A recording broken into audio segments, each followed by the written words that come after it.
สบายดีเนาะอันนี้เป็นหมู่บ้านคอยเองอันนี้น้องบ้านหาฮอเมืองเวียงแขวงเวียงจันทน์เด้อมาหาเก็บมักส้มไปกินบ้านน้องเขาเอิ้นมักซ่านบ้านสุเจ้าเด้เขาเอิ้นมักหยัง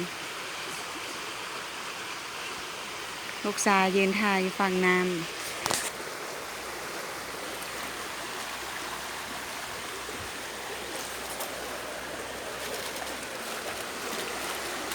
เปล่าลูกบ่เดียว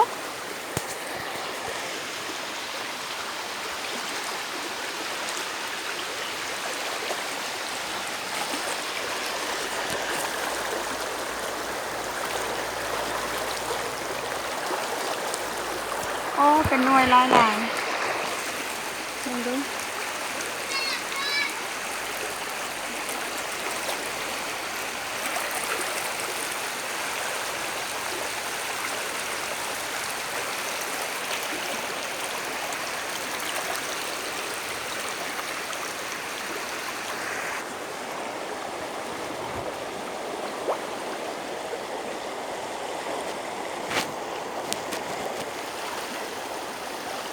มาท่ามาหับเอาผู้บ่าวก่อนผู้บ่าวข้ามน้ำบ่ได้